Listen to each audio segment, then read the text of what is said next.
29th webinar of FSI BC series, we have today chosen a topic which is an inevitable part of breast cancer management, that is complications regarding breast cancer surgery. In part 1 today, we'll be talking about complications of mastectomy. We'll begin this webinar with the welcome address. For that, I will now like to invite Dr. Rajiv Agarwal sir, who is Senior Director, Breast Cancer Surgery at Medanta, Gurugram. Over to you, sir. Good evening. Am I visible? Yes, sir. Good evening. It's a great pleasure that we are organizing this 29th seminar on the focused studies in breast cancer, which is being organized for the last almost 3 years. And I have a pleasant duty to welcome all of you. We have a very good faculty today. The speaker is one of us only, Dr. Vaishali, and the panelists are from across the country, from all over the country, from north to south and east to west. So this is my pleasant duty to welcome you, and without wasting much time, I will hand over mic to Prekshi again to start this seminar. Thank you very much. So we'll be starting our first session, that is common complications of mastectomy, how to manage and how to avoid and manage. For that, I will like to invite Dr. Vaishali Zamre. Ma'am is Senior Consultant and Unit Head, Breast Cancer Surgery at Rajiv Gandhi Hospital, Delhi. Over to you, ma'am. Thank you, Dr. Prekshi.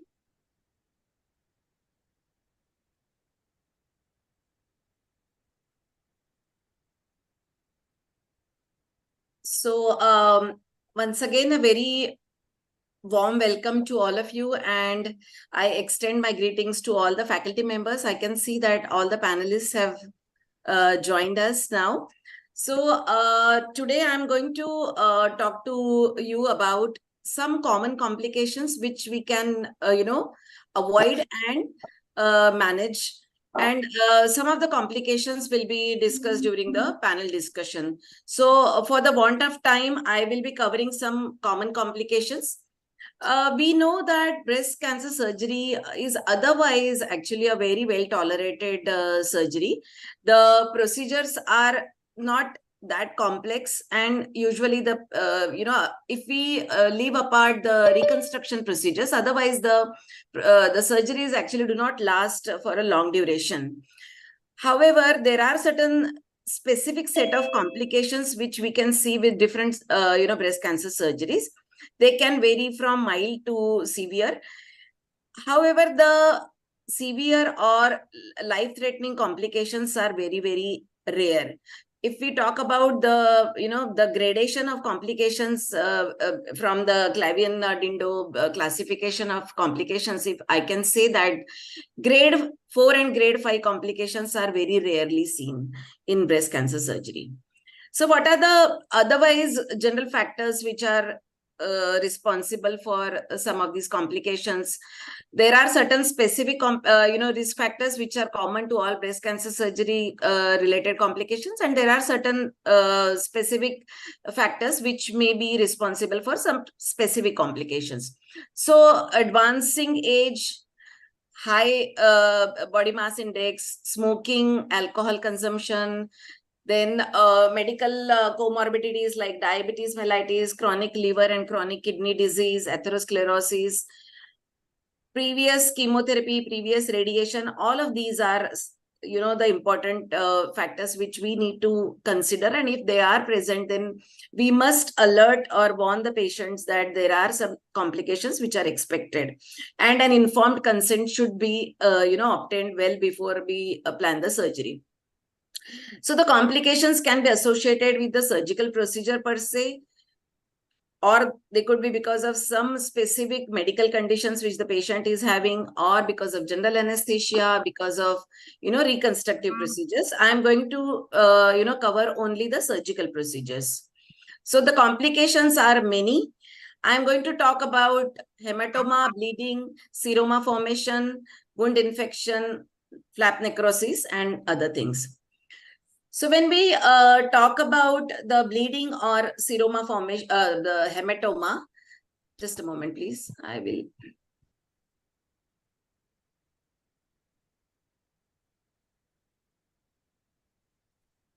Usually it is seen in, the severe complication or severe hematoma is seen in maybe 3 to 4% of the patients.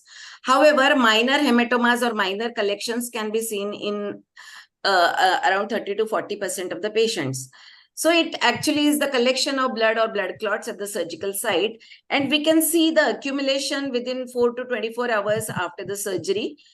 As I said, it can be minor or extensive.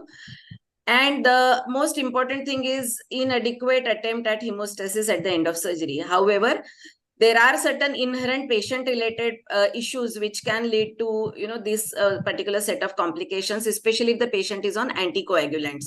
So we have to actually consider all these factors before we plan the surgery. And in case if the patient needs anticoagulants, then oral anticoagulants, which probably increase the risk of hematoma and bleeding, can be actually switched over to low molecular weight heparin to tide over the crisis in the perioperative period. Minor collections can be actually managed with compression dressing and with conservative management. However, the larger ones need surgical re-exploration and drainage to avoid flap necrosis and other related and delay in recovery, as well as delay in the initiation of adjuvant treatment. We must not wait for a significant blood loss, which will need replacement to happen. And we must identify this issue early and, try to manage it well. So the how to identify it, actually the hematoma or bleeding can be actually seen, felt by means of a palpable firm mass or a fluctuant mass can be, seen. So it is imperative that the surgical site dressing should be checked at every clinical round. It can appear in the form of spreading ecchymosis. The drain output can appear in the form of sanguineous discharge. The patient may complain of skin tightness, and if it is actually allowed to progress, then we can see that the patient may have tachycardia and hypotension. We should not wait for this to happen. So these are some of the pictures. Some of them are my complications. Some have been taken from the, digital media. So these are some of the, pictures which will help one to identify if something happens like this, then probably we are dealing with hematoma or bleeding. So this is the localized axillary hematoma. This is hematoma in the flap under the mastectomy flap, but this is a little delayed, not in the immediate postoperative period. This is where the patient had collection of blood in the lower flap, and this happened because at the time of drain insertion, there was a bleeder which was actually not identified, and the patient had collection of a lot of blood in the lower flap. Then again, axillary hematoma is being drained. However, it was a small amount and it could be managed with, only needle aspiration. Then we have to understand whether we need to, immediately explore the patient, take the patient to the theater, or we can observe and manage conservatively. So if the hematoma or the collection is small, it is not rapidly expanding, patient is hemodynamically stable, and the extent of the bleeding is not spreading to a large extent, then we can maybe allow the patient to be managed with conservative management. These are the patients, this is the patient where, in the immediate postoperative period, on first postoperative day, the hematoma was found in the medial aspect of this mastectomy scar, and gradually the hematoma was allowed to, get resolved, and after a couple of days, it resolved completely. However, we should not take this patient lightly, and if something happens, if there is a large collection of blood and the dressing is actually alarmingly soaked with fresh blood, then the patient should be immediately explored. So what are the risk factors? The patients who are on anticoagulants, especially warfarin, clopidogrel, if the patient is on prolonged use of NSAIDs, then also that patient can have a risk of complications of bleeding. Uncontrolled hypertension, especially in the postoperative period, immediate postoperative period, if the patient suddenly has sudden rise of blood pressure, then it can lead to the opening of the bleeders, which were probably silent at the time of closure, and can lead to collection of the blood. So for the patients who are on anticoagulants, we have to stop anticoagulation at least 4 to 5 days before the surgery is planned. And ideally, the INR should be maintained at or below 1.5. And if the patient is on anticoagulation for some serious medical issue like atrial fibrillation or some other serious condition, then we should not be only stopping, but we should bridge the oral anticoagulation by means of low molecular weight heparin in the perioperative phase. During surgery, especially if we are operating on such patients, then we have to check and recheck hemostasis. The blood pressure should be, at the time of closure should be normal. It should not be low. And these patients should be closely monitored in the immediate postoperative period by means of the signs and symptoms, which I have already elaborated. So if the patient shows that the drains are, showing sanguineous discharge, or if there is undue pain, rapidly expanding swelling, rapid pulse rate, then we have to intervene early. Patient should be taken to the theater, and under general anesthesia, the wound should be opened, the clots should be evacuated, a nice warm saline wash should be given, and we should try to identify the bleeders. Majority of the times, the active bleeder is rarely found at the time of re-exploration. In case if it is found, then we have to take care of it. If it is not there, then after a thorough wash, we have to reapproximate the incision. So these are, some of the pictures which were, seen. We were a little concerned about whether the patient is likely to develop a significant hematoma or not. However, it was found that this was a simple bruising of the, flaps, and eventually with conservative or expectant management, these patients actually improved. However, if the picture looks something like this, then this is probably not a hematoma, but this is a significant necrosis of the flap. So this is how we have to actually differentiate between whether it is a bruising of the flap or the flap is going to be showing significant necrosis. So the picture which I have shown earlier, this is a lady who had a tumor located at the inframammary fold, and this was post neoadjuvant chemotherapy. The superior flap was actually pretty long because the tumor was located quite low down, and as a result, in the immediate postoperative phase, she showed the skin bruising. However, thankfully, the bruising did not progress and the patient actually recovered. So we have to actually understand that the mastectomy flaps receive vascularity from the subcutaneous vessel. So overzealous flap thinning should be avoided. And, we have to understand that the flap thickness can vary from the patient's habitus, and we have to maintain the subcutaneous vessel vascularity to maintain the vascularity of the mastectomy flap. At the end of the surgery, sometimes we can use, the bleeding at the edges also can allow us to understand whether the flaps are going to be, properly surviving or not. Some people use ICG if it is available. Then, there are other ways of identifying whether the flaps are going to be at risk of developing necrosis or not.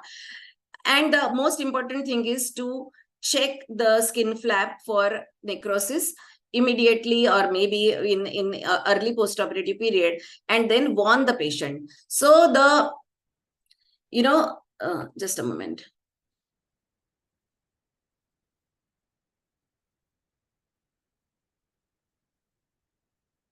So for flap necrosis, again, the older age, obesity, large ptotic breast, hypertension, all of these are again the risk factors. When we are operating, the ways to avoid this flap necrosis issue is to identify the correct plane of dissection, avoid repeated trauma to the flaps, so that the assistants who are holding the flaps should be holding it in such a way that repeatedly, with the instruments, the flaps are not getting traumatized. We have to maintain appropriate traction and counter traction so that you are actually, raising the flap in a uniform thickness Avoid long flaps if it is possible. And it is important to avoid hypothermia during surgery because that is also identified as a risk factor for development of flap necrosis. How do we actually manage? The management is to identify the problem early, check for risk factors, and if they are there, correct it if feasible. Wait for the demarcation of the the area, the extent of flap necrosis.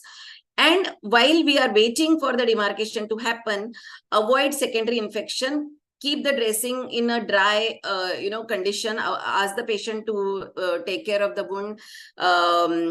And once the demarcation has taken place, debride all the necrotic patches or edges as early as possible.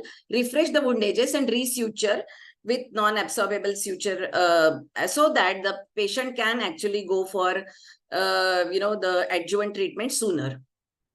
So these are some of the patients which I'm going to show. This is the lady who had a very long superior flap, and you can see that she is pretty old, as well as she had also received a neoadjuvant systemic therapy. She also had chronic kidney disease. Majority of the complications which I had listed were there in this lady. And as a result, we can see that there were patches of skin necrosis along the edges of the wound. And after the demarcation, was established, the debridement and secondary suturing was carried out. These are some of the flap necrosis patients. This lady had this. It was actually debrided and secondary suturing was carried out, and now she is doing well. Now, significant flap necrosis like this is actually relatively rare in today's times with modern energy sources and improvement in the surgical skills. However, we still see, and if they are there, then obviously we have to debride and perform secondary suturing. This lady had debridement, and this is how the secondary suturing had to be carried out.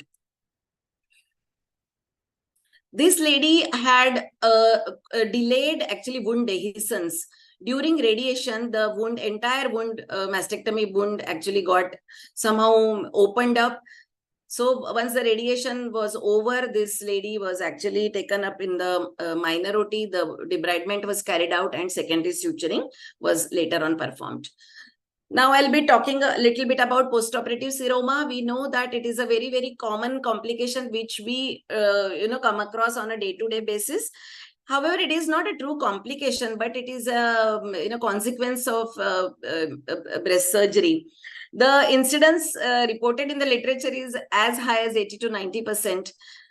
However, the clinical significance is usually minor, but it leads to a lot of nuisance to the patient and family because they are worried about repeated visits to the hospital for drainage of this seroma.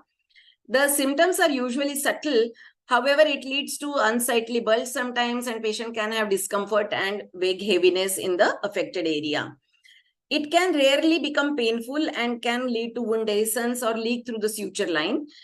And in case if the repeated aspirations are not carried out with aseptic precautions, then it can induce superadded infection and can lead to abscess formation. This may not be a big problem, but it can sometimes delay radiotherapy and cause hindrance to the radiotherapy delivery. Risk factors, again, age, obesity, use of electrocautery, size of tumor and all that. And the extent of the axillary clearance and number of lymph nodes dissected is actually associated with increased risk of seroma formation. There are a lot of suggestions which have been available in literature. So, but none of them have been found to be very effective. So there have been suggestions like use of ultrasonic scissors, use of pressure dressings in the postoperative period, tacking sutures, quilting, use of fibrin glue, so on and so forth, drain, no drain, early drain removal, half suction, no suction. However, none of them has been found to be, these are some of the trials which have been published, but none of them have actually conclusively said that this is the most effective method to prevent seroma. So how to manage repeated percutaneous needle aspiration whenever needed? And in case if it gets loculated, then ultrasound guidance may be required. And recurrent prolonged seroma can be managed with drain reinsertion. These are some of the, pictures leading to seroma formation. We generally use either a 16 gauge needle and syringe, or we can use, even suction machine to, if the seroma is very large. This is a lady who had persistent seroma 6 months after surgery. Then I'm going to talk quickly about lateral dog ear. This is a very, very common and uncomfortable problem which the patients actually face after mastectomy, and especially patients who are obese or who have this, lateral pad of fat, which leads to this unsightly, uncomfortable problem, which actually does not allow the external prosthesis to be fit properly. The aim of the mastectomy is actually ideally a flat chest, so that the patient is, able to wear the external prosthesis comfortably. But sometimes, not sometimes, majority of our patients, we see this lateral dog ear. You can see that this lady has a large pad of fat beyond the, lateral mammary crease. And as a result, after the completion of the surgery, this pad of fat is still remaining, and this will actually lead to a lot of discomfort to her. And since the fact that we sometimes tend to cut the intercostobrachial nerve, this area actually is having loss of sensation, and that is the reason the patients actually also find it very uncomfortable. They feel that there is something, something wooden or something kept, a pad is kept in the under the shoulder, under the axilla. So there are various techniques which have been actually proposed to avoid the lateral dog ear mastectomy scar. As you can see here, this is one of the techniques. The incision is actually marked in an oblique way, and the upper part of the incision is divided into 50-50, and then the lower part is sutured in 1/3 to 2/3 manner with the upper, flap. And that is how the lateral pad of fat is actually pulled medially, and a flat oblique scar is can be resulted. Then a modified M-plasty approach. This also leads to flattening of this, dog ear. Then this is another reverse fish technique, which is ideally used for preventing the lateral dog ear. This is another fish or Y-shaped incision, which is can be utilized. You have to deepithelialize the the lateral dog ears, and then the incision closure can be achieved in a Y manner. This is some of the way by which fish hook technique, the lateral most apex can be actually brought medially, and the dog ears which are created at the two ends can be trimmed, and a Y-shaped incision closure can be carried out. This is a S technique or double S technique, which has been proposed to lead to a flat and aesthetic result of conventional mastectomy. These are some of the pictures which I have actually taken from the media. Then this is the there is this systematic review which was published in International Journal of Surgery, which has mentioned various techniques, like as I mentioned, the fish hook technique, the Y technique, the teardrop technique, and all of these. We have to choose whichever is actually suitable for one particular patient and which we are comfortable at handling. A little bit about post-mastectomy surgical site infection. Mostly, it's not very common in today's times with the clean surgical techniques, and we know that breast surgeries are clean surgeries, so the surgical site infections are not commonly seen. But whenever they are seen, they are mostly caused by skin bacteria, most commonly because of Staphylococcus. The incidence reported in the literature is to the tune of 10 to 20%. However, serious complications or serious infections leading to rehospitalization or need of intravenous antibiotics and septicemia is rarer in today's times. Again, the risk factors include advanced age, obesity, diabetes, smoking, recent chemotherapy, and previous breast surgery, hematoma, and lengthy or bilateral surgical procedures. So it can be in the form of stitch abscess, superficial cellulitis, or can very rarely lead to frank abscesses. So symptoms can include spreading warmth or erythema of the skin, fullness or heaviness of the resection area. Then if the dressing is soaked with purulent discharge, then we have to identify and diagnose that the patient might be having surgical site infection. And the change of drain output color, if it was clear in the beginning and it has become opaque or purulent, then we have to immediately intervene. And rarely, systemic symptoms, including fever and toxicity, can actually rarely be seen. So there are various, guidelines for the use of prophylactic antibiotics in breast surgery. Usually, it has been found that the use of antibiotics beyond 24 hours is not found to reduce the risk of surgical site infection. The common antibiotics which are effective and can be used are cefazolin, ampicillin sulbactam, clindamycin or vancomycin can be used for patients who have allergy to beta-lactam. Ideally, one should be following institutional antibiotic policy. In my institute, we give 1 injection of ampicillin sulbactam or amoxicillin clavulanic acid at or before induction, and 2 subsequent doses 12 hours apart. And we then discontinue the antibiotic after the first postoperative day. So these are some of the pictures of post-mastectomy surgical site infection. Thankfully, the pictures like this is very, very rare in today's times. This lady also had chronic, kidney failure, and she was also diabetic. And as a result, she was found to have fulminant infection, which needed rehospitalization and intravenous antibiotic and repeat visit to the theater to drain the abscess. These can sometimes be seen in the form of stitch abscesses, cellulitis, again an infected seroma. This lady recently actually came and was operated by me. She was found to have this was her first visit after surgery. She did not have fever, but this was the when I opened the dressing, this is what I found. There was seroma which was underneath the skin flaps, and the seroma was aspirated and was sent for culture. It actually grew staphylococcus. She was put on, linezolid was given to her because she was diabetic also. And within a week of antibiotic, her skin flaps settled. This lady actually had recurrence after breast conservation surgery. She had received radiation 10 years ago, and I had to operate on her for local recurrence. This lady was also diabetic. In the post-operative period, I found the similar picture for almost 2 weeks.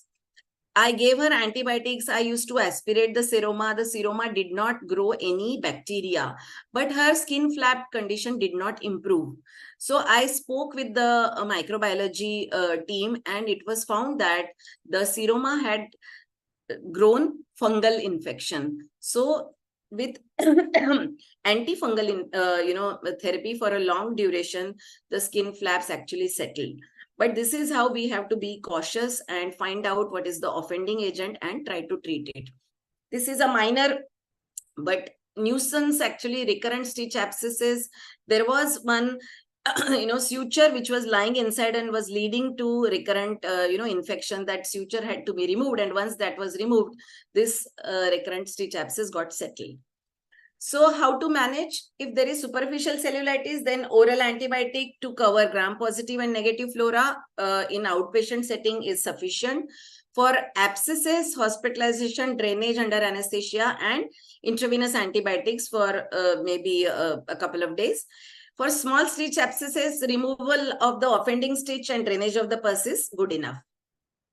Lymphedema, I'm not going to cover.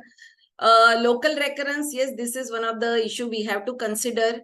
Then other complications and issues like cording or axillary web syndrome, restricted shoulder movement, paresthesia, neuropathic pain, phantom breast sensation, so and so forth. I'm actually not going to cover. Probably we may need to discuss these issues in some other webinar or during panel discussion if time allows. So to conclude, I would like to say that meticulous surgical technique, proper tissue handling, early identification and rectification of the problem is the key, because that will lead to reduction in the length of hospital stay, cost, and psychological distress. We should actually endeavor to identify these problems early on, so that there is no delay in the starting of the adjuvant treatment. Technical diligence and awareness of the potential anatomical variation is very, very critical to reduce these post-operative problems. So with this, I would like to stop my talk and hand over to Dr. Prekshi. Thank you, ma'am. That was a great comprehensive discussion. So there is a request to all the delegates. If you have any questions, please put in the QA box. We'll discuss after the panel discussion. Now we'll proceed to our next session, and that will be a panel discussion. To moderate, I will invite Dr. Arun Goyal sir, who is Senior Director, Surgical Oncology, Max Hospital, Vaishali and Patparganj. Our panelists are, next please, Dr. Kapil Kumar sir is Director and HOD, Department of Surgical Oncology at Fortis Hospital, Shalimar Bagh. Dr. Mahesh, who is Chief and Senior Consultant, Department of Surgical Oncology at HCG Cancer Center, Bengaluru. Dr. Shagun Mahajan, who is Consultant, Breast Oncosurgery, TMC, Kolkata. Dr. Shabnam Bashir, who is Senior Consultant, Breast and Colorectal Surgery at in Kashmir. Dr. Viju Murthy, who is Consultant, Breast Surgical Oncology at HCG Cancer Center, Kolaba, Mumbai. Over to you, sir. Thank you, Dr. Prekshi. Warm welcome to all the panelists. And before I start with the actual panel discussion, there was an observation we were discussing before the start of the session, and that the faculty that I have today with me actually represents the length and breadth of the country. We have from extreme north Kashmir, Dr. Shabnam is there, then south Dr. Mahesh represents, west Dr. Viju Murthy is there, and east we have Dr. Shagun Mahajan, and definitely Dr. Kapil is there from the center of the country, Delhi. And in terms of gender, we have representation from both sides. So there is including me, there's a equal mix of men and women. And I think in terms of age also, there is a wide range from somebody very senior like Dr. Kapil to some of the youngest people like Dr. Shagun and Dr. Shabnam. So with that, I think we have all the settings for a good panel discussion. Sir, quick question. How did you guess our ages? How did? How did you guess our ages? I haven't guessed, but I've been in the field for a fairly long time. So just I've been around for 25, 30 years. I was just kidding. Yeah.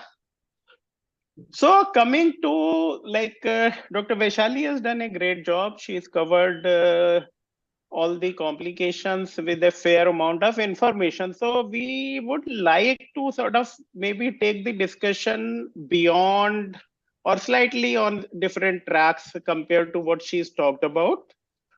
The panel consists of only surgeons, but we have some colleagues like Dr. Prekshi from radiation oncology and Dr. Safalta from medical oncology. So if any input is required from them, then maybe we can ask them.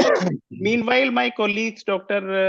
Rajiv and Dr. Vaishali are also there. So if you feel there is anything you want to sort of you ask or contribute, comment, please don't hesitate. Okay, now let us come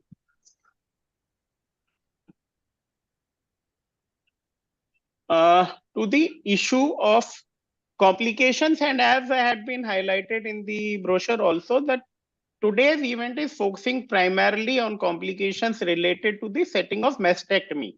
So basically, when it comes to the breast part, the patient is having total mastectomy with some sort of a axillary procedure, which may be either a axillary dissection or a sentinel lymph node biopsy. So the list of complications is there. We'll come first and foremost to something which Dr. Vaishali had hinted in the beginning, that is about counseling of patient and family. Now, normally, as surgical oncologists, we generally tend to think that breast surgeries are sort of small surgery, simple surgery, particularly say people like Kapil and me who come from that general surgical oncology background. We sort of have been doing a diverse. We tend to tell patient, okay, breast cancer surgery is one of the simplest surgeries that we do. And so in terms of counseling, we will start with Dr. Kapil. Do you really sort of talk about or highlight the complications of breast surgery in terms of the possibility of skin flap necrosis, seroma formation, and all those things in detail? Or how is it that you counsel your patients? See, most of the time when we are counseling patient for surgery, it is mainly for staging and money part as far as the expenses are concerned. And most of the time is spent on whether mastectomy is to be done or BCS to be done, or patient has to go on chemotherapy. So most of the time we are not concentrating on the complications of surgery. To tell you the truth, very rarely patient asks, are there any complication in the surgery? Then we talk about the drain part, and sometimes skin problem we ask, and sometimes seroma. But it is less number. Honestly, I'm telling you, we talk less about the complications of the surgery because most of the time is spent on staging and treatments. Okay. And then I would like an opinion about this particular issue from all four of the panelists. So maybe we can have Dr. Viju first and then go on to Dr. Viju. What is your practice in terms of counseling and comments about complications? You are mute. Oh, sorry about that. So there are two aspects to this story for me because for the past close to a decade and a little over that, I've been in the US. So there, the counseling used to be pretty intense in the sense we had a lot of patients who were chronic smokers. So for them, it had to be a lot of intense counseling in terms of how it was important for them to actually quit smoking at least 2 to 3 weeks before the surgery. A lot of these patients are, and even there are many of them who are marijuana smokers. And so there is a lot of different kind of things over there. So their counseling becomes very, very important, especially in terms of for vascularity of the flap, for flap necrosis and all those things. Not so much for seroma. And again, the skin infection rates are relatively less there. Yes. So we will not see so much of that, but definitely for vascularity and skin flap necrosis. And there also what I have noticed is patients like to be told things upfront rather than, either telling or downplaying it or something like that. Okay. People like it like straightforward. So even if it's stage 4, and if you want to say, hey, this is the life whatever lifespan you've got, they would rather have it in your face so that they can say, hey, I could at least check off a few things off my bucket list rather than, giving me a false hope or something like that, which is a different mindset. Here, what I noticed is even if I mention a little bit of seroma or anything like that, anything in addition to something of skin infection or seroma, then the next thing is, Doctor Saab, mujhe surgery sahi mein karana zaruri hai ya chhod de to chalega. So it is that thing. So it's a little bit of a different situation. So what I feel is I don't downplay some of the things, but I do try to tell them that, skin infection could be, or whatever wound infection could be one of the things, and some fluid collection. So that is why the importance of leaving a drain, and then we will decide when to take out the drain. And if we take it out too prematurely, then I might have to put in a needle and keep sucking out the fluid all the time. So these are the kind of differences. So, Arun, Doctor, I would like to point one thing, that most of our patients are aware of the lymphedema, and they talk about more of lymphedema rather than complications of, listening to the complications of surgery. They have a lot of knowledge about lymphedema. Lot of knowledge about. So, Dr. Mahesh, in the same direction, do you mention the percentage risk of, say, necrosis or seroma or any of these complications, or the overall risk of minor and major complications? So to be fortunate, sir, I am not seeing many of flap necrosis cases in my practice. Yeah. The commonest complication that I am seeing is the seroma, which is the Yeah. thing. For that, I usually counsel them. Okay. I tell them I may keep the drain for 1 week or something. Okay. Even after remove the drain, there is a chance of a repeated fluid accumulation, which requires aspiration. This is the one thing I tell them. This to is the take normal counseling. patients. Okay. Yeah. And second is some paresthesia of the upper arm that also Okay. because a lot of patients come if they are mentally tuned before, Okay. their acceptance rate is much better. And also I'll tell about shoulder stiffness, which they have to go for physiotherapy to improve their Okay. shoulder mobility. These three things I commonly tell. Like infection and although I don't see very commonly, very, very rare. It's a very rare thing. People do ask about it. I tell it's very rare, but it's a possibility, especially Okay. if they are diabetic or anything. And lymphedema also, they ask very patients. Yes. Okay. Tell them it is not very common. Don't be fearful about that. It's not very common. And if you take proper precautions, it can be preventable. Nothing to worry about it. Okay. So, Dr. Shabnam, now you are practicing in Kashmir, and previously, I believe you were in Bengaluru also. So, in Kashmir, do you see a difference in mindset in terms of the openness to hearing about complications? So, how's your practice there? So it's a huge spectrum. On one end, we have patients who have Googled everything and they come with a percentage of the complications. Sometimes, their kids are educated and they come with the whole list. What is the percentage of my mom, having it? And majority of them actually are more concerned about getting that tumor out. So they really don't focus on the complication part. But when I have to discuss, I do discuss all the options that the patient has.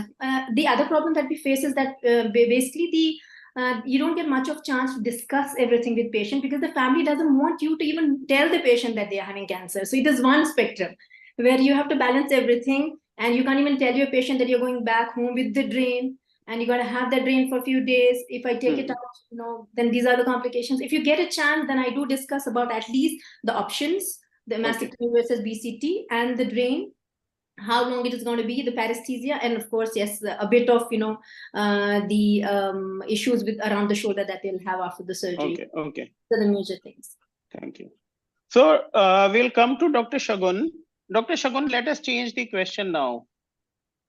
Let's say that you see a patient of breast cancer in the OPD, you are planning mastectomy. So normally we say overall the risk of complications is not very high.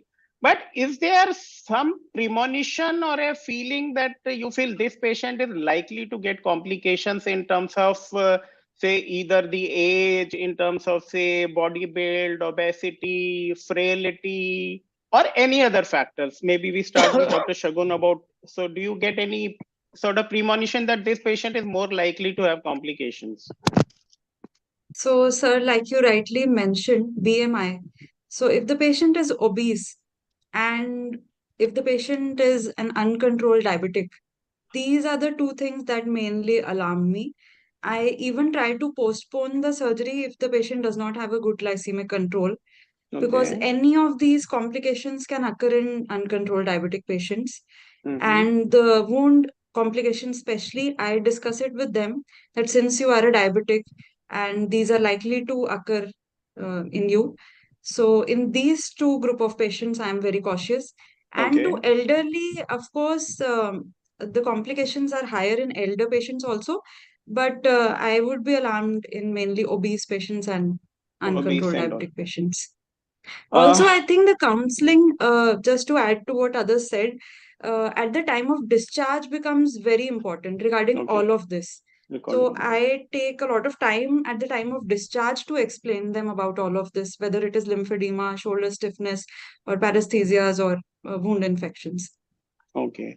So, Dr. Kapil, let me ask you about this issue of, say, anticipating or expecting complications. So, there are two things. One is about, say, patient profile. And secondly, let me say that you have seen surgical oncology over a period of, I think, about 35 years plus. So how has this experience with complications of breast surgery changed from, say, when you started your practice to now, in terms of disease profile, in terms of the technical approaches to surgery, and any other things? Like we have a lot of neoadjuvant chemotherapy usage now. So how has your experience been over the years? Over the years, in the initial period, I used to have some increased incidence of flap necrosis.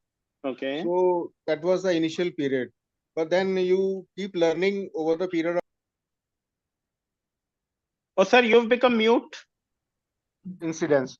The major problem come across immediate post-op, in the immediate post-op, say around a month or so, is mainly a seroma, which is nagging the patient, or sometimes the pain in the shoulder, and sometimes paresthesia. So these are the common problems which I face now. But as far as the uh, skin necrosis is concerned, it is much less in our practice now. And as far as the hemorrhage is concerned, in the post-op period, it happens, suppose you are doing a very large volume also, then also it is not more than 1 or 2 or 3 patients per year. So that is also much reduced after, spending time at the surgery time. Other things which we have done is, whatever lymphatics we see on table, we try to do the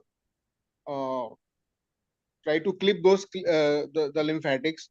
And over the last say 7-8 years, we started one procedure called lymphovenous anastomosis along with my plastic surgeon Sandeep Mehta and Juhi, and we could do around more than 250 cases.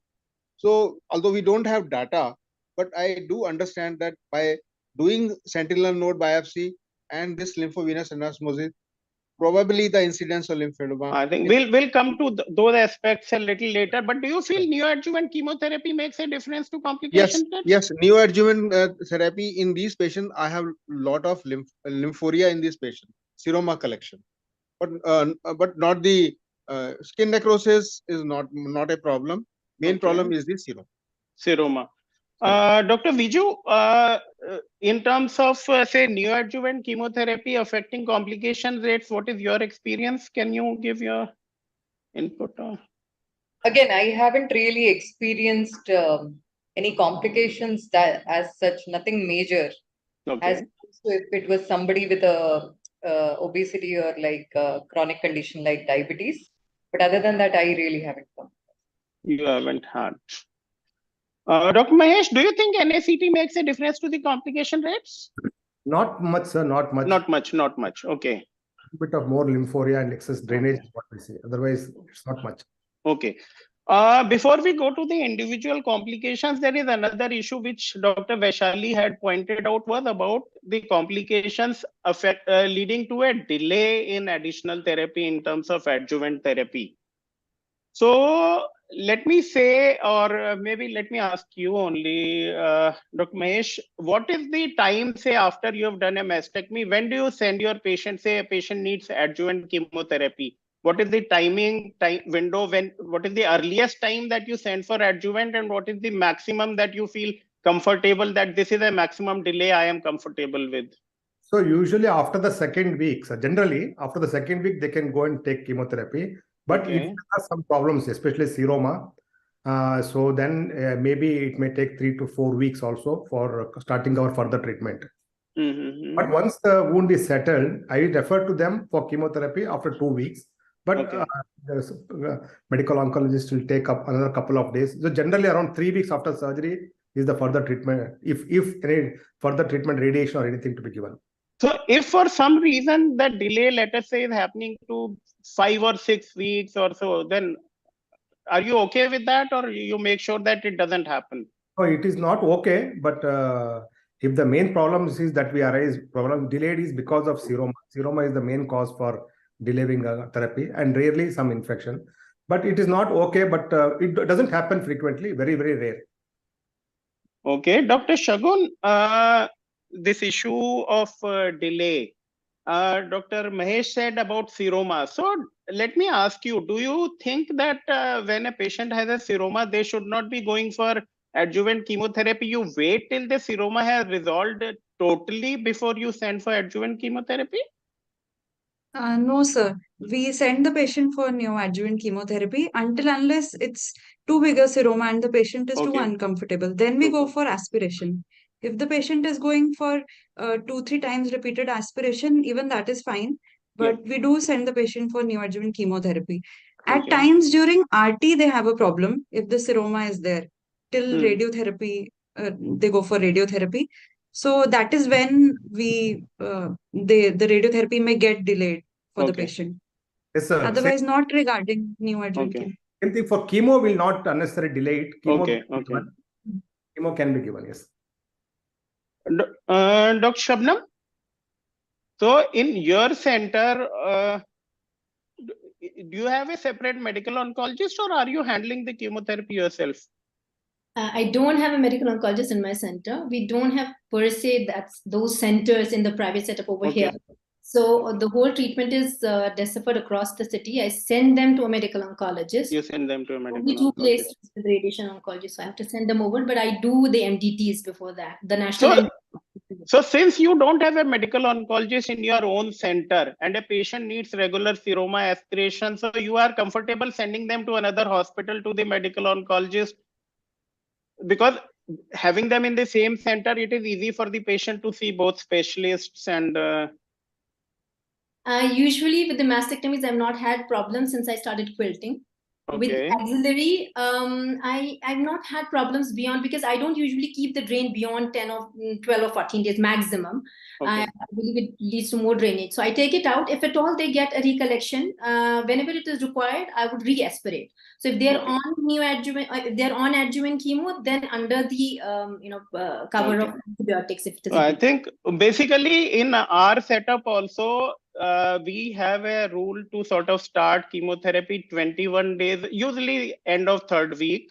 And if seromas are there, we keep on regularly aspirating the seroma, and chemotherapy we continue. Though we accept and understand and explain to the patient that seroma aspirations would continue for a slightly longer period if chemotherapy is started, but we don't want to delay chemotherapy. And since the patients are in the same center, so that becomes easy for them to coordinate also.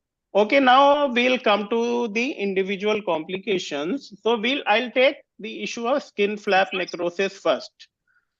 So broadly in 3 areas: incidence, risk factors, and management. Just I'll show some images, and you may recognize these images from Dr. Vaishali's presentation also, because we have worked together for a long time previously, and I asked the images from her. So this is one particular case. We have a small area here. Then the same patient after a gap of about 10 days or so. Another patient which she had shown. Okay. And this is after debridement and resuturing. So now coming to sort of incidence, and so Dr. Shagun, what do you think are the sort of, how frequently do you see some sort of skin flap necrosis, whether partial, very small, minor, major? Which flap is more commonly affected? What are the risk factors? So we'll leave aside the management right now and just focus on the incidence and risk factors. So, sir, in a normal mastectomy, usually the flaps are not that long. So nowadays, in older days, people used to observe necrosis, but nowadays the necrosis is not that frequently seen unless your flap thickness is very less. So ideally, optimal 5 mm is taken. Any thickness more than 5 mm is taken as a good thickness. In patients who are undergoing skin sparing mastectomy or nipple sparing mastectomy, or if you have given an incision where the upper flap is long, so in those patients, there's a risk of necrosis. Also, if the patient is undergoing reconstruction, for example, say skin sparing along with LD, where you feel because of pressure, some necrosis may occur in those patients. So I feel I think these are broadly we are talking about a situation where reconstruction is not part of the procedure. So because the reconstruction becomes a totally different ball game. So in the absence of reconstruction, that means also avoiding skin sparing mastectomy as such. Conventional mastectomy Okay. So patients, if they have undergone any previous surgeries or if they've received Okay. radiotherapy, the Mhm. flap quality is not good. Okay. Again, if a patient is uncontrolled diabetic or a smoker, so in those patients, flap necrosis rate is higher. Dr. Kapil, there is has been a suggestion in recent times about using a slightly longer upper flap to take the incision line a little lower. Have you changed your incision planning like that, and whether it affects the skin flap necrosis rate? No, I don't think so. I have changed that plan at all because we depend upon the site of the lamp, Okay. and we have not changed the plan at all. What we Okay. do is that we always try to save the perforators, which is at the medial end of the upper flap, or sometimes there are some perforators which are at the near the clavicle, so that should not be burst. They should not be cauterized. I think if that is being done and the thickness is around 4 to 5 mm, then the chances of skin flap necrosis is much less. So these are the, I think, but as far as the long flap, making it short, we have not done. Okay. Whatever is required, we do. So what Dr. Kapil highlighted, I think that is important. There was a time when we people started learning mastectomy. At that time, the flaps were raised quite extensively. So superiorly, we would touch and expose the clavicle. Medially, we would go onto a little bit onto the surface of the sternum, and inferiorly, we would go fairly beyond the inframammary crease. And also probably that used to affect the perforator supplying the mastectomy flaps. That was one of the factors. Secondly, I think disease profile has also changed in terms of the size of tumors, the extent of skin involvement that we used to see previously. So there was a time when we used to have a large area of skin excision, still not large enough to need a flap, but there was a fair degree of tension in the flap closure. So those elements are not there. So let me ask another question. Maybe we go to Dr. Viju. Dr. Viju, when we do a mastectomy, so do you try to sort of resect skin to achieve just a snug closure, or you leave as much skin as possible with the possibility that skin may help in a future reconstruction? I do leave a little bit of skin. And you just leave a little bit of extra skin. leave a little bit of extra But skin. do you think that affects the sort of marginal necrosis possibility? Because that is one thing you don't. Anything like that. But a couple of other things in addition to what Dr. Shagun and Dr. Kapil Kumar has said is, yes, with vascular patients and with smokers, I have seen an increased incidence of flap necrosis. That is one. Okay. And two is also the cautery, sir. So most of the times, and obviously here now we are all using those cautery where we are covering the tip as much as possible with rubber so that you just have a very minimal part of the cautery actually exposed, so that when you're doing the skin flaps and all that, so that prevents the thermal injury to the flaps itself. Second thing is minimal handling of flap. In between, just leave the flap down. Many times we get patients with huge breast and all that. So kabhi at least just leaving it down, giving it a breather, and then focusing on a little bit of a different area and then coming back to that. That is another one. And third thing I've noticed is if you use plastic retractors, like the ones that we use, the lighted ones and other things for skin sparing and nipple sparing wala, those same things, at least those retractors when you use, that chances of thermal injury is actually much less. So those are some of the points that I do different.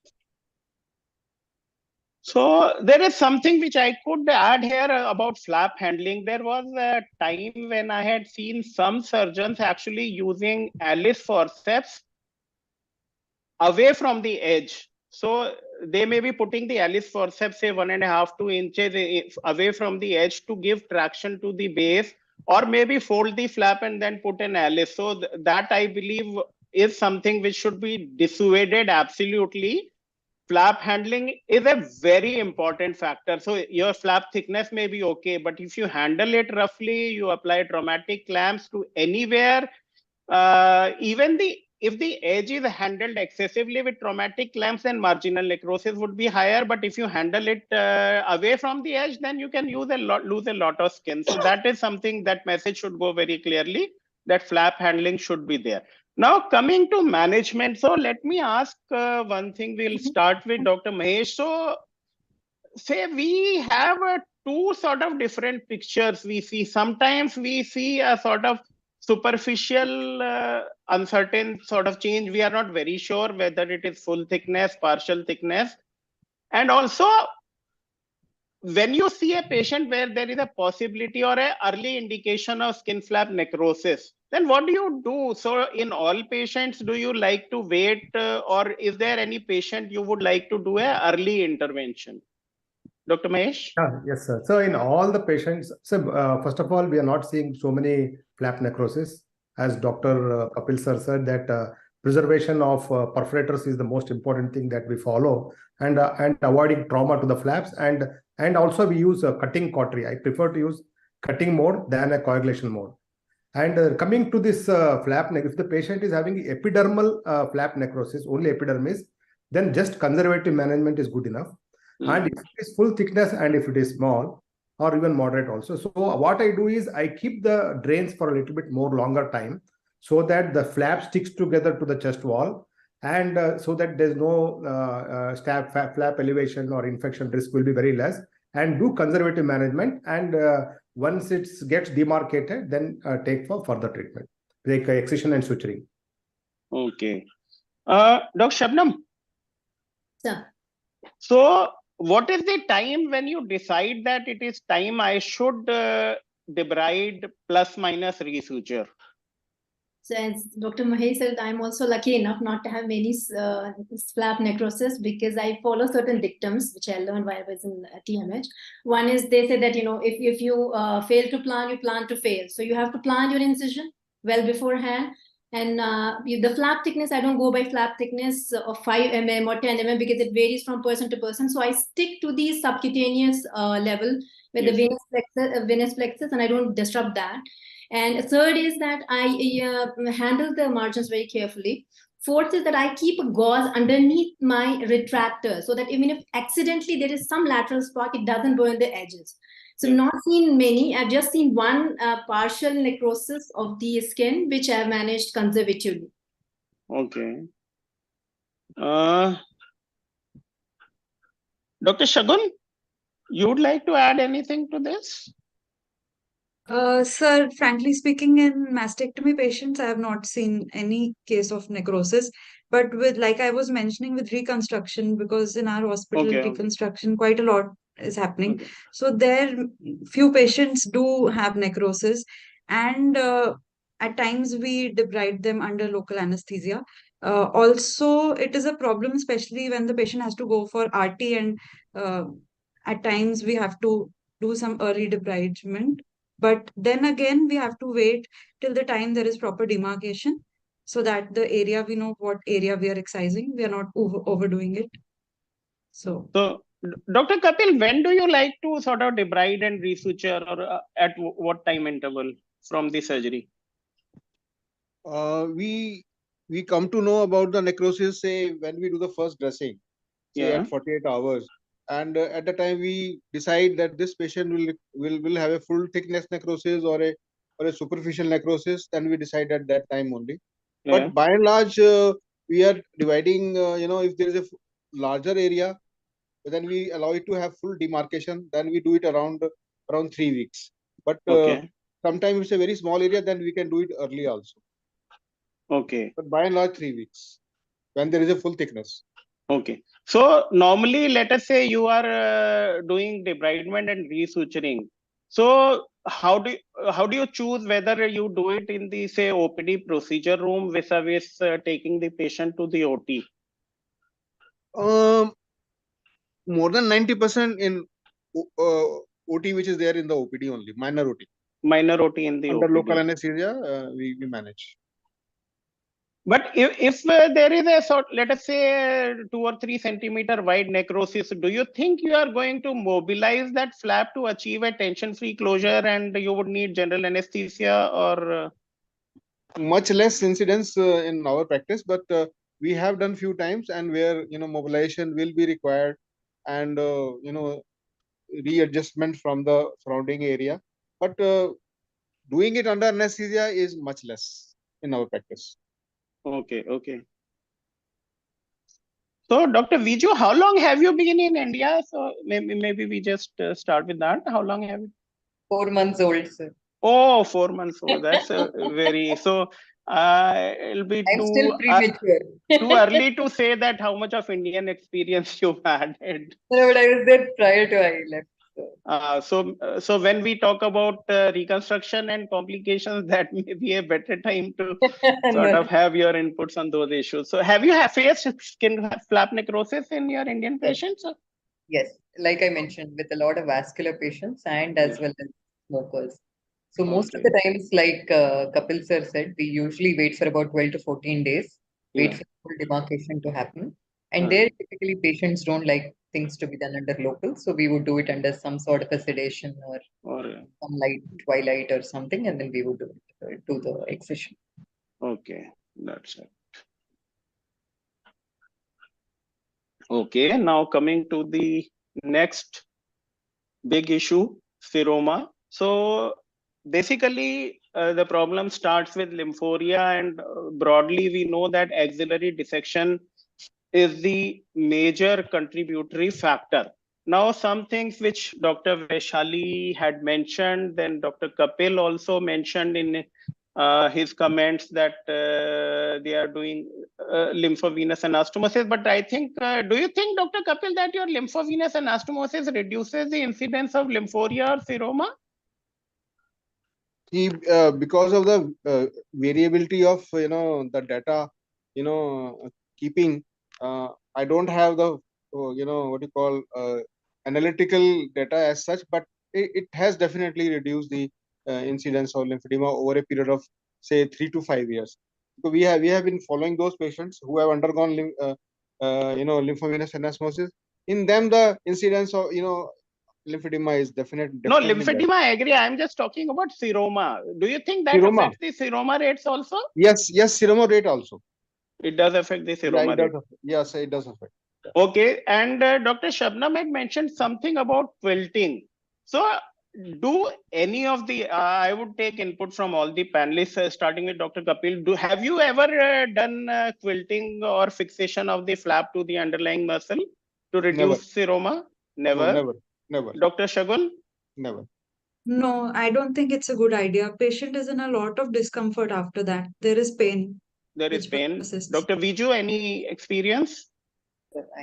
No. Dr. Mahesh? Yes, sir. Sir, actually, I have tried all the techniques that is available for reducing the seroma. Okay. For many years, I did vessel sealing systems. I used harmonic. I did non-suction drains. Everything I tried, but nothing was helpful. The only thing which I feel which has helped me in reducing the incidence is only two things. One is clipping the lymphatics. Wherever it is, I just put a titanium clips and cut it. That's one thing. Second is quilting. These two things have helped me in reducing my lymphoma rates. So quilting and clipping of the lymphatics. Two things have worked for me.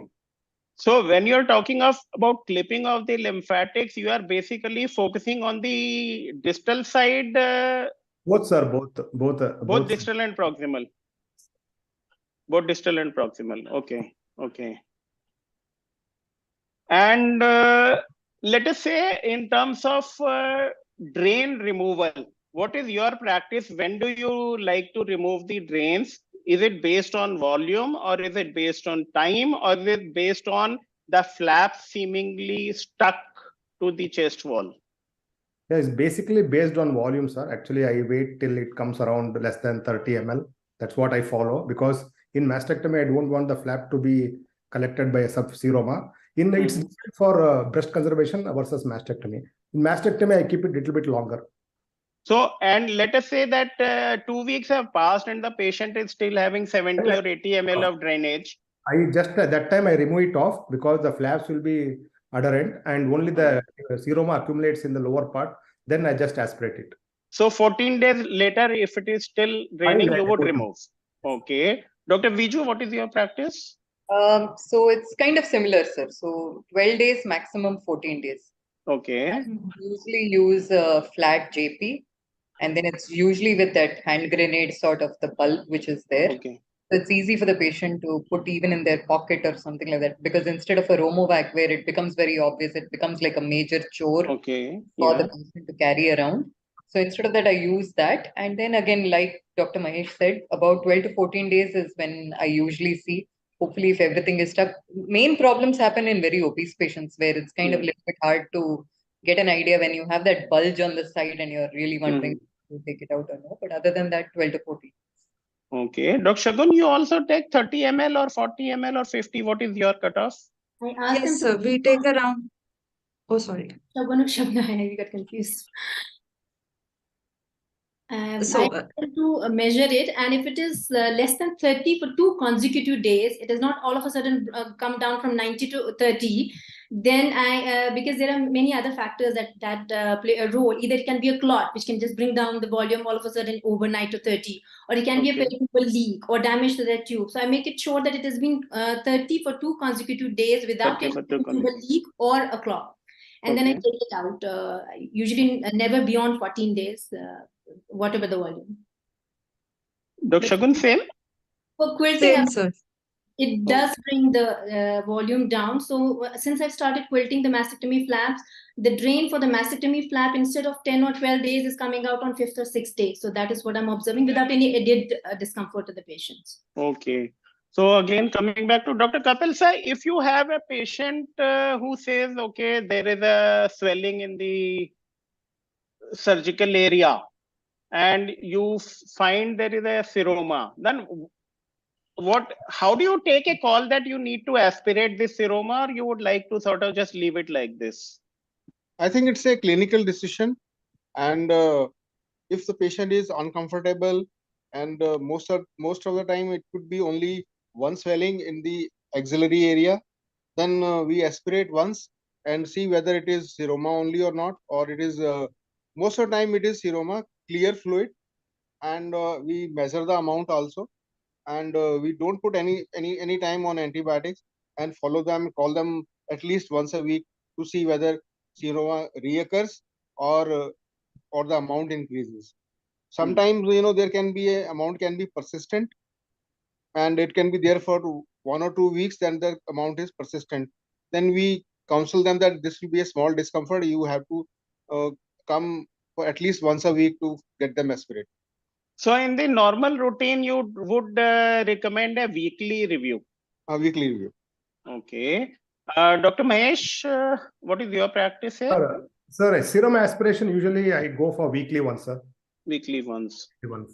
No, so is there anything about volume? Because see, there are some patients in which once a week you get 100 ml, and there are patients you get say 300 or 400 ml.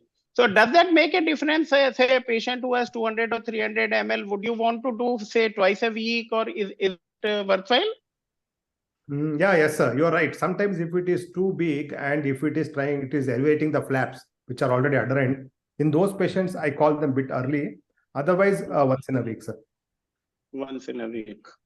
Okay. And Dr. Shabnam, is there when we talk of seroma aspiration, so you are always doing basically just a sort of say manual assessment, and or do you ever use ultrasound guidance? Majority of the times, it's the axilla that is giving them trouble. And it's very easy to basically assess. If it is very discomforting, then I do, aspirate it. If at all they complain of any pain which I'm not able to clinically assess and attribute it to seroma, then I get a USG done. Hardly ever there would be certain seromas which are loculated, wherein you aspirate but the swelling doesn't go. Then I send them for USG guided aspiration. Okay. Dr. Shagun, you use ultrasound guided aspirations anytime? Not mainly, sir. Not it's mainly. Usually done without USG. Okay.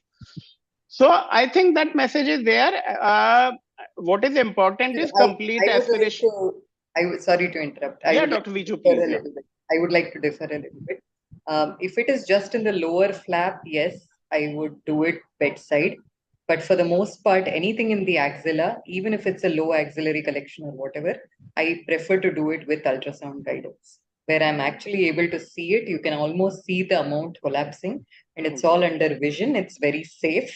It just takes 2 extra minutes to go towards the radiology suite and get it done. and you're there, you're standing, you're doing it under ultrasound guidance, it's much more safe. And you can mount collapsible and everything. At least in my practice, I have always felt that it's more safe. I think you brought that particular issue which I wanted to be discussed.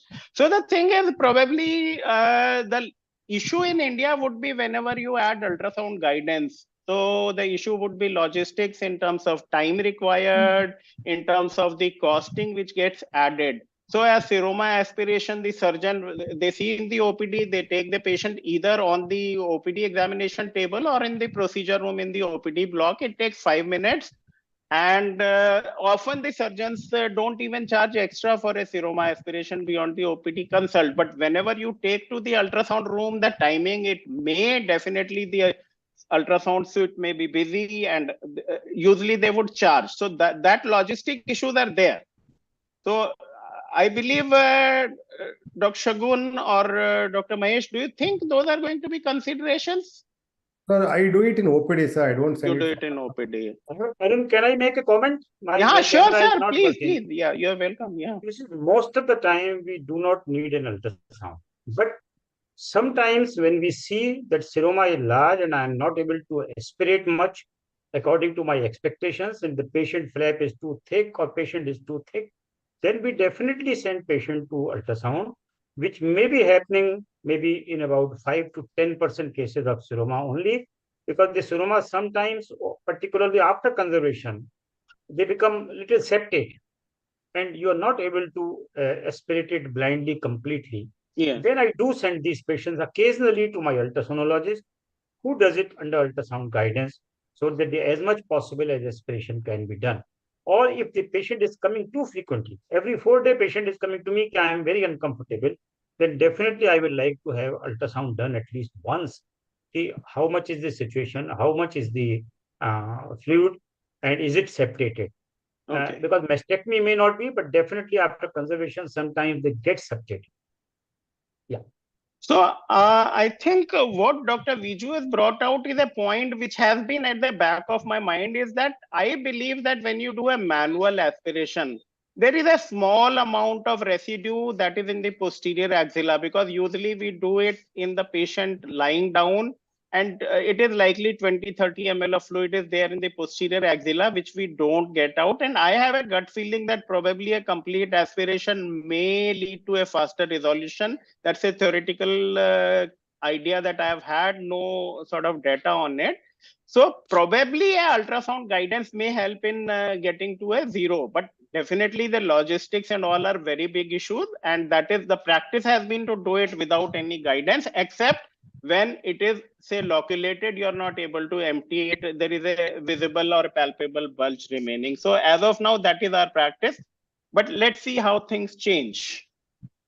Now, when do you take a call about, say, drain reinsertion? Dr. Mahesh, have you had a chance to do drain reinsertions? Or So, actually, sir, if it is a persistent seroma, and if there is excessive lymphoria even after 3 weeks, more than 100 ml, in those patients, since it is delaying, it delays further treatment, and expect it's not going to stop.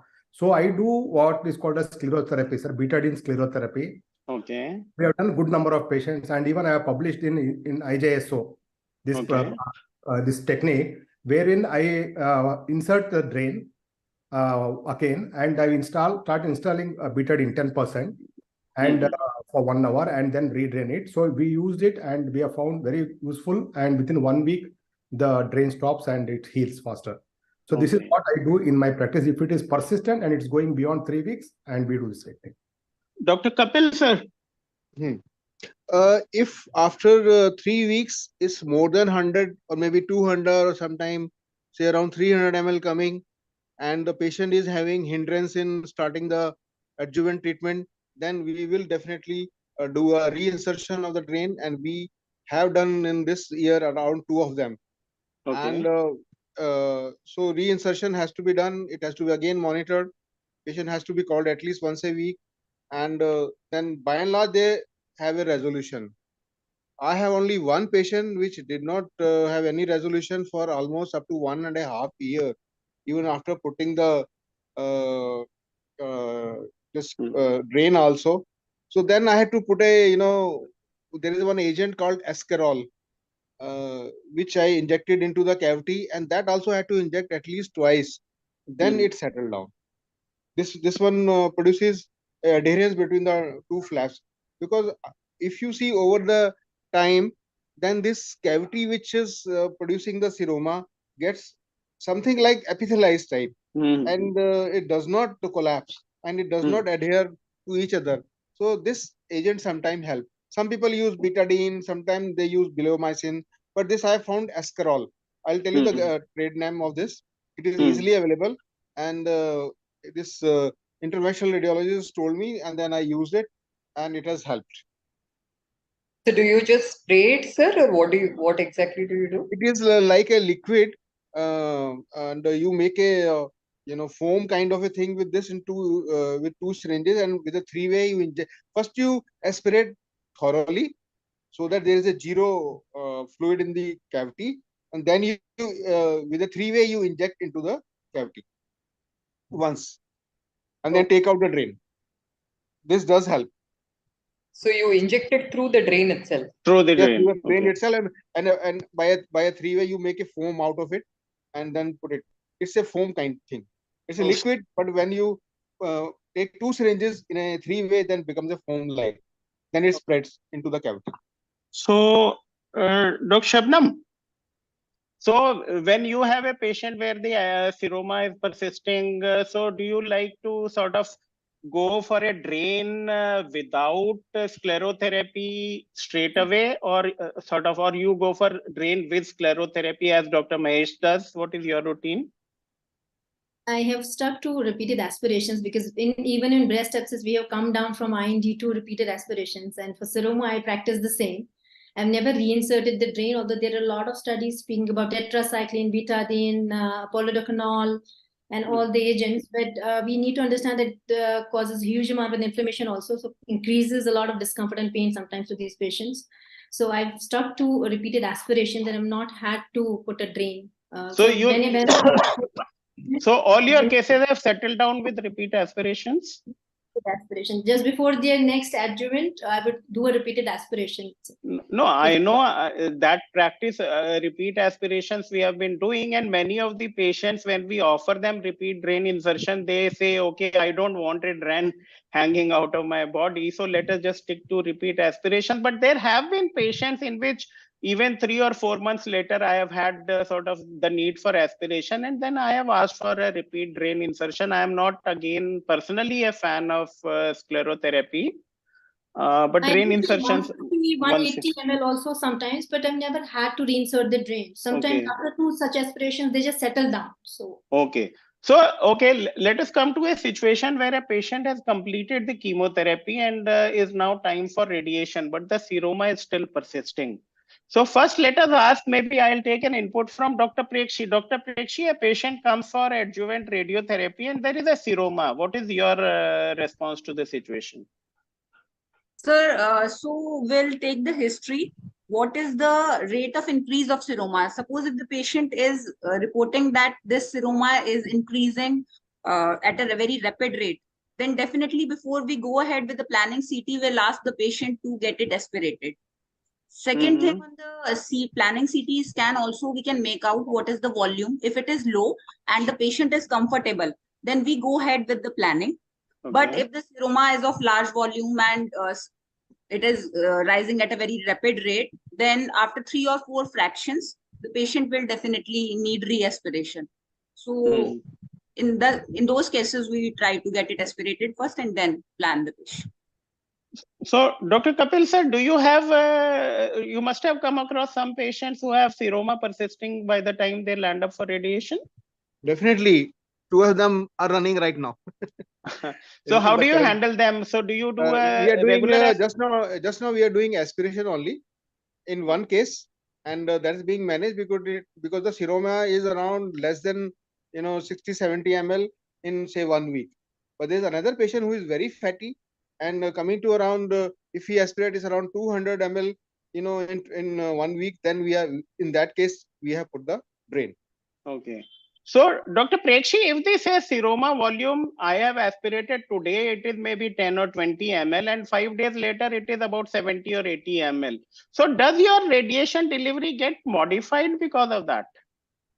Sir, actually, in most of the patients, we are taking an image before we go ahead with the treatment. Like we verify the CT scan with the present day image. And if our target volumes are moving outside of the planned volumes, then definitely we have to cut it down. We have to get it aspirated and put the target volumes in the defined volumes, which we have planned on the planning CT. So it can be visualized very well. So there is not much problem.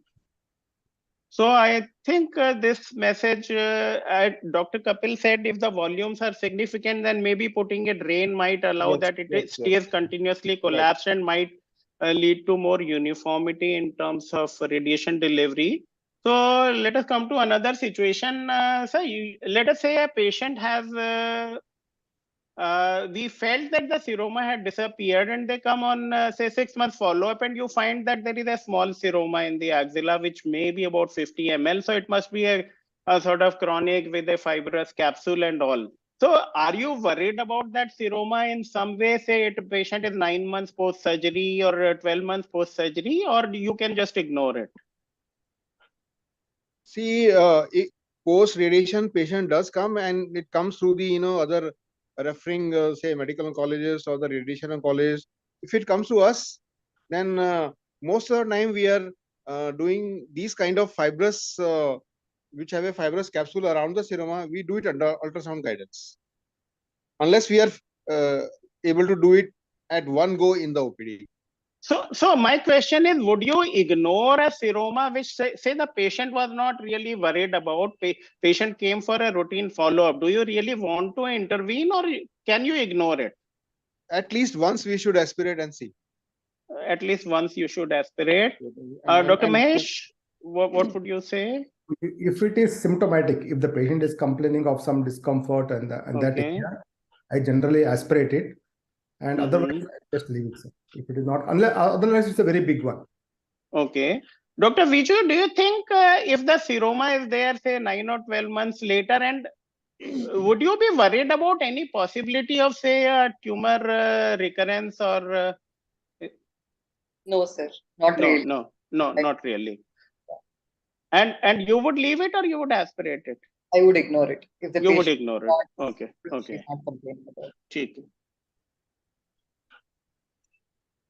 So this we can leave here. This was a seroma is closing at one point. Yeah. I think it's very important to understand that there are studies also that say that lymphoria or seroma in that region can have bleak chances of increasing the lymphosarcoma of that region. And second is that any patient who's having seroma or lymphoria, they'll have 3 times more chances of having the lymphedema. So our focus rather should be on doing whatever possible to reduce the incidence of the seroma, which would include, defining our boundaries when we're doing the axilla or using ICGs to tackle any lymphatics wherever possible and ligating them. And we have to probably counsel our patients, those who had lymphoria and lymphoma, that they will have 3 times more increased chances of having lymphedema no matter what we're doing. So Dr. Shabnam, I would agree that the correlation may be there, but whether you can break that correlation by any of these means is not something we are very clear about, whether the two are related at the root cause level or there is a cause-effect relation between lymphoria and lymphedema. So that element is still not very clear here. So because the seroma is just not lymphoria, seroma is an exudate also, which is basically an acute phase inflammation.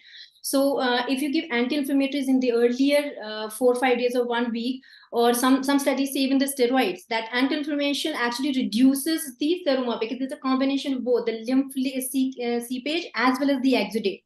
So you're basically reducing that incidence by giving those anti-inflammatories earlier on, and hence reducing to a certain amount the chance of lymphedema also, because it causes a chronic fibrosis of the lymphatic. So is there any evidence that some sort of a systematic use of anti-inflammatory vis-a-vis a control group, the lymphedema rates were reduced? There were multiple studies done, sir, and the Okay. steroid was also tried for the same reason, because chronic inflammation then in that region leads to fibrosis of the further whatever lymphatics we had left, and it increases the chances of lymphedema of the arm. So that's why Okay. it was looked into an anti-inflammatory.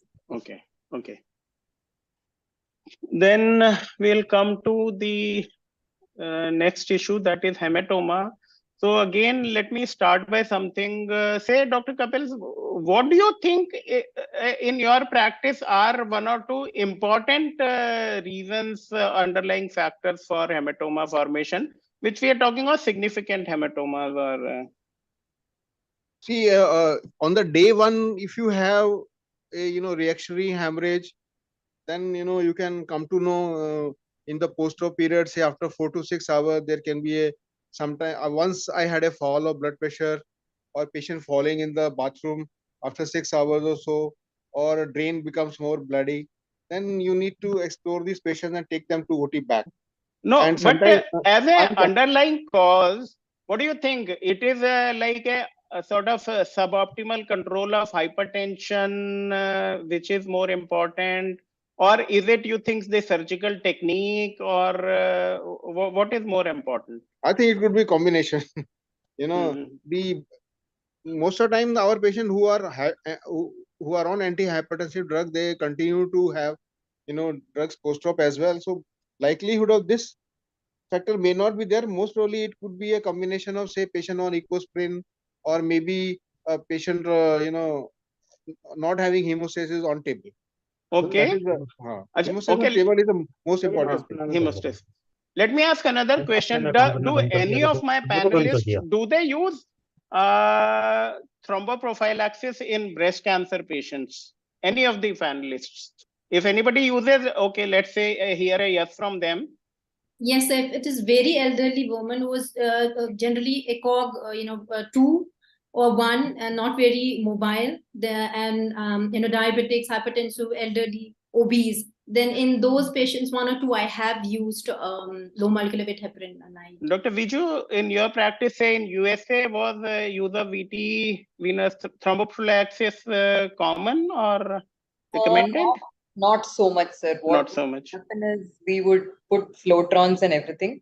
And actually, pretty much since COVID, it had become a same-day surgery.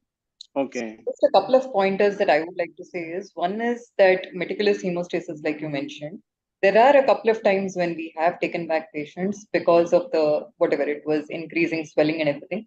Most of the times it's a venous bleed. So it's never a arterial pumper which was, pumping out and we had to ligate or something. Most of the times it's venous. So when you actually re-explore, you hardly find anything most of the times. So what we ended up doing is, for elderly patients, like the way Shabnam was mentioning, or somebody who is at high risk, older, whatever, diabetic, or having some vascular issues and all, we would actually use a softer for sort of strap around the chest area.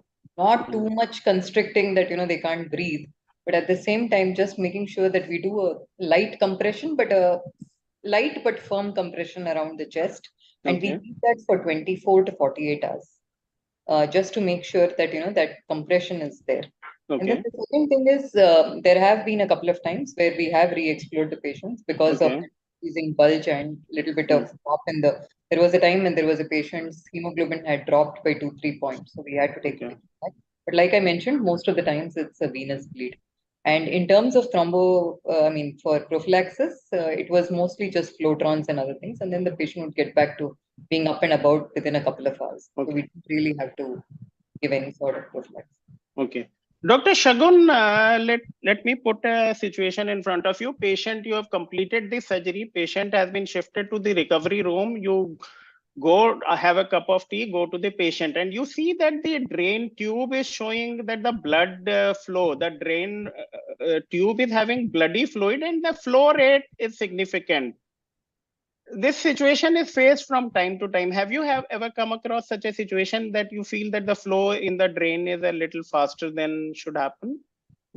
Yes, sir. So it does happen. A couple of times it has happened, and mainly it has been managed conservatively. So what alarms us is the color mainly, and of course the rate. So just to coming to the prevention, we have to be very careful while we are doing axillary dissection. So a lot of times we tend to cauterize. We should use more of clips.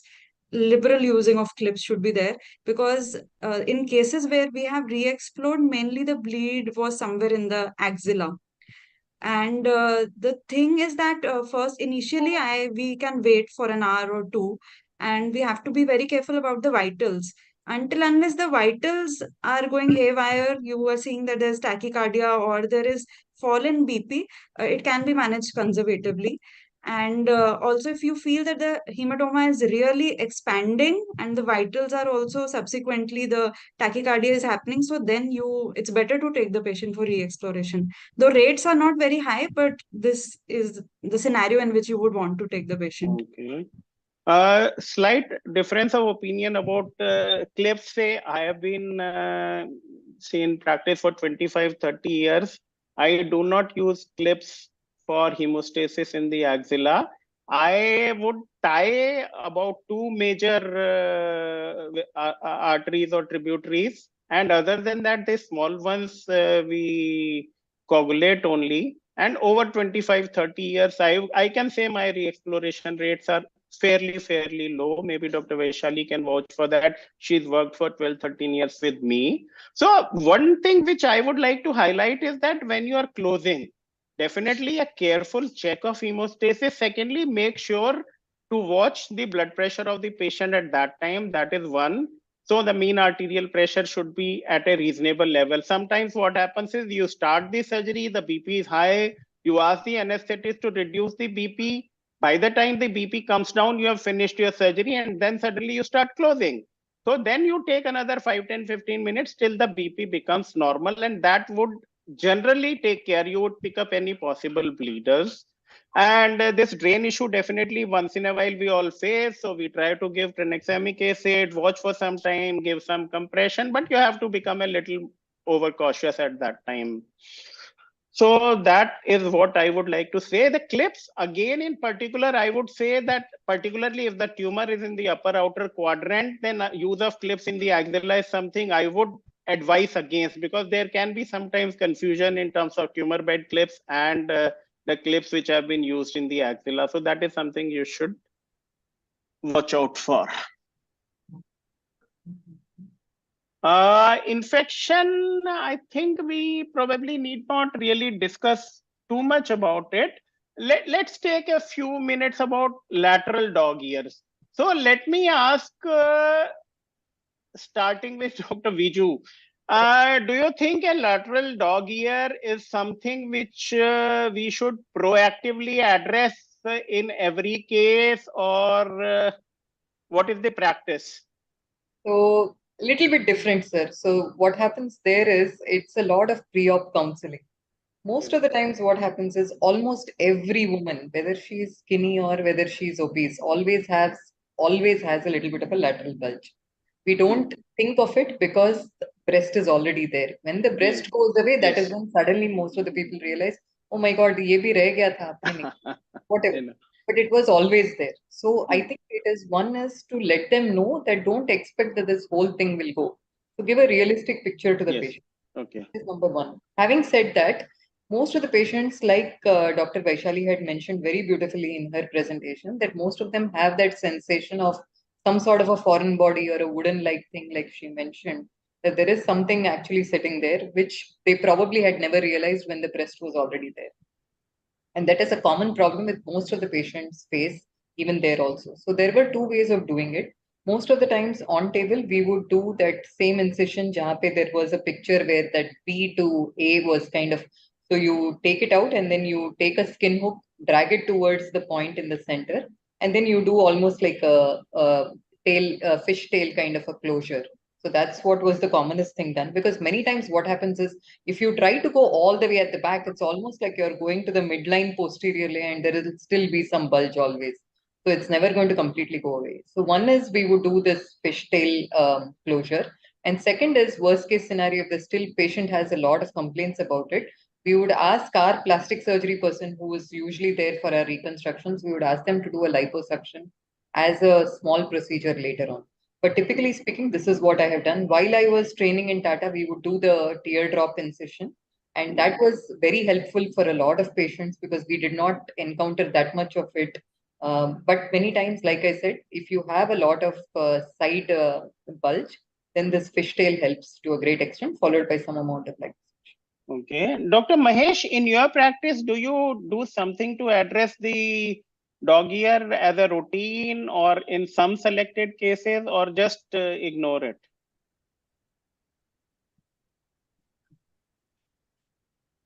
Dr. Mahesh? Sorry, sir. So that I always try to repair the dog ear because that is the only thing that they have complaints post-surgery. They have a lot of issues with that. So I try to solve the problem in most of my patients, either by extension technique or by Y closure, whatever is there. Just I want to avoid this. Okay. Dr. Shabnam, Dr. Kapil, Dr. Shabnam, what do you do? So I follow a few dictums, as Madam already said. Teardrop incision. I don't give an ellipse towards the lateral part. Second, if at all I face that problem, then I follow 1/3, 2/3. I bring that corner a little towards the medial side. And I've stopped putting clips basically 4 or 5 years back. I don't put clips on any of my sutures, whether it is mastectomy or breast conservation. I followed the dictum that one of my mentors told me that cosmesis is every patient's right, irrespective of the disease. So I go for subcuticular monocle stitching, and I realized that when we try to close with the clips, we lift those corners, and it even increases the problem more. So I start with the lateral end, take that 2/3, 1/3, and go subcuticular, and luckily enough not face that problem. Extra fat, a bit of that, or if I want to do, if at all it is still visible at the time of closure, then I would follow the Y closure. Dr. Kapil, you have had a plastic surgeon in your team on a regular basis. We have been doing only the lateral area first, and I had called plastic surgeon once in a while to so that the dog ear can be corrected at the same time. Okay. Dr. Shagun, anything to add? Sir, I think careful planning of the incision is very important. So if you've planned the incision well, like a double S incision also helps. A teardrop incision is very helpful. Keeping the angle at the edge a bit narrow, it's helpful.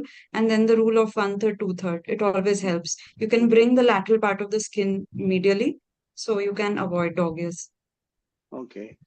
So we will not talk too much about lymphedema. Dr. Kapil had mentioned about use of lymphovenous anastomosis for last few years.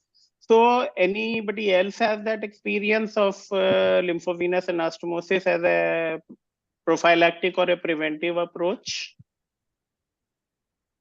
Any of my panelists? We have done a couple of cases. My plastic surgeon was very keen to do it. So we have done a couple of cases, maybe I've done 2-3 cases we have done, sir. Okay. Dr. Shagun, you've seen that? Oh. Yes, 2-3 cases while I was working in Delhi with Dr. Rajiv. So 2-3 cases were done with plastic surgery team. Yes, it takes just additional half an hour. But for results, you have to wait for another 5 years.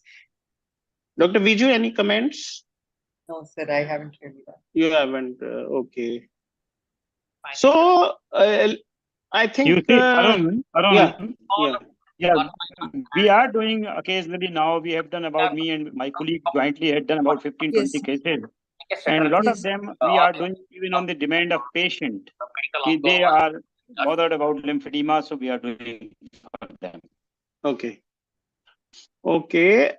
Just a little bit about chronic pain. Maybe we'll ask Dr. Viju. Dr. Viju, this chronic pain syndrome, there has been a lot of focus in US, and we heard a lot about the opioid crisis and addictions and all. So do you think it was the focus on chronic pain, it was pharma driven in terms of pushing a lot of opioids, or no? No, actually, I just want to highlight a new thing which has been going on, especially since 2018, I would say. So because there was an indiscriminate use of opioids, especially post-op, so there was a huge drive to cut that down. So in fact, the reverse of the thing that you're mentioning.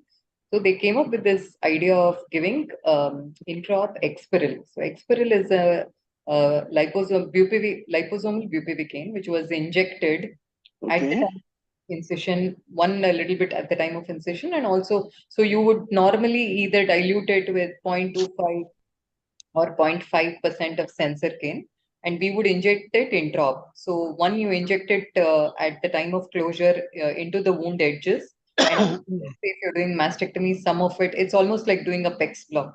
So you're injecting it either into your pec major, into multiple places, a little bit in pec minor.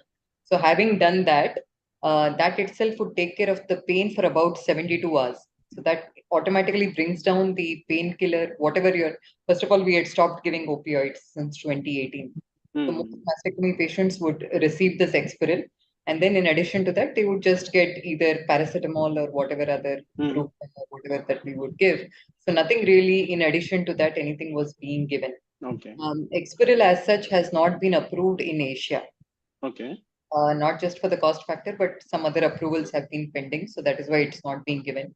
So in my practice, what now I am doing is I'm giving bupivacaine directly into just the wound site if I'm doing a breast conservation, or mastectomy, I'm injecting it into the pectoralis muscle. Okay. So this way it takes care. Bupivacaine as such, because वो liposomal one है, that is a slow acting one. Longer duration of action. Longer duration and slow release. So that is why it would take care of it for 72 hours. This takes care for about 4 to 6 hours. They can at least immediately post-op patient is not writhing in pain and all that. And again, here I try to give any heavy pain medications, but I just give either paracetamol, which I give IV for that first day. And uske baad it's pretty much just Brufen and other. Okay. So, Chronic doctor, pain, sorry, I just want to add one other thing. Chronic pain usually iske liye hota hai, sir, because they don't engage in good physiotherapy right away. So most of the times, especially post mastectomy, it's a very protective mechanism to have some amount of anterior rotation of the shoulder. Jaise hi anterior rotation of the shoulder happens, there's always some amount of chronic pain which sets in. So I think the key to this is a good early physiotherapy starting from the next day of surgery. Dr. Kapil, so do you have patients who need or complain of significant pain, say 6 or 12 months after surgery, and who need a pain consultation? Most of the time we do counseling ourselves and insist upon physiotherapy and some massage in the mastectomy area. And sometimes I have found this Triptomer useful. Some drug like Triptomer around 10 to 25 milligram at the night, amitriptyline. So that sometimes, helps in, calming the nerves, and this chronic pain gets helped. Very, very few times I have, sent to the pain clinic. Okay. So I think there are a number of, if we take the whole list, many more complications can be there, but we have already had more, nearly 1.25 hours of discussion. So no formal discussions now. If you have any comments to make for closing, Arun, all of you. Yeah. Arun, I have one question to all of you. Does saving of the nerves, like intercostal nerves, helps in reducing the chronic pain? Yeah, I left one of the slides, so just I want to know from all of you. So I don't know how many actively make an effort to save the intercostobrachial nerve and the medial pectoral and the lateral pectoral in all cases. So do you do a nerve sparing surgery, Dr. Shabnam, Dr. Shagun, Dr. Viju, or Dr. Mahesh? Depends on the nodal burden, sir. If it's a huge amount of nodal burden and you want to get as much clearance as possible, then it's hard to save it. Okay. I tried to preserve, sir. Many times I tried to preserve, but if I could not preserve because it gets injured or anything, I make it a point that I cut it sharply with a scissor. Sharply, okay. Towards the from the where it exits from the chest wall. Okay. I think so. I have noticed that this chronic pain is more in patients who have mastectomy rather than breast conservation. I don't know whether it is the pathological part of it or the emotional part of it. because the ladies who are having a mastectomy or losing their breast, they tend to go more towards, you know, the depression and those issues, and they usually complain more of those vague aches and pains. So I have tried sending them to psychologists more often than not, and in addition to physiotherapy, I think that psychological evaluation and psychotherapy has helped a lot. So definitely, I believe this chronic pain is multifactorial. The trauma of diagnosis, the issue of losing the breast, element of depression, stress, and so a lot of issues would be involved. There would definitely be some contribution from the nerves that get injured and the physiotherapy, and also it becomes multifactorial. So there another thing which I have observed, that post RT pain patients feel more pain than the patients who have not received RT. Okay. Yes. It is Agreed. possible. So I think we would call it the end of the panel discussion. I would like to thank all the panelists for bringing it a wonderful contributions, and thank you all. Thank you. Thank you. Very much for having us, sir. Thank you so much. Thank you. Thank Thank you you so to the much. panelists and the audience. I would now like to invite Dr. Dinesh Singh sir for giving vote of thanks.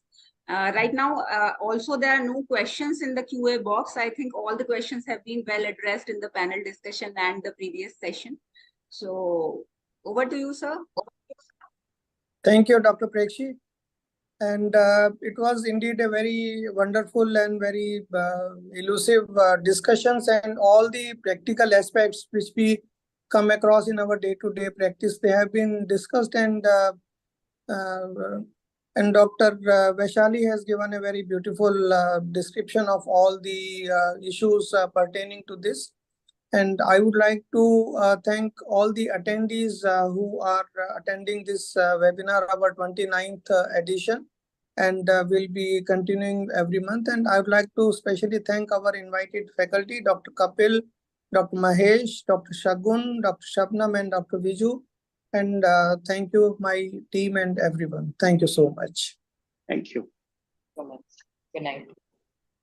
Thank you very much, sir. Thank you for inviting us for this session. Our pleasure, Dr. Mahesh, and Thank you, sir. thanks once again to all the faculty. Thanks to all. Thank you. Thank you. Thank you.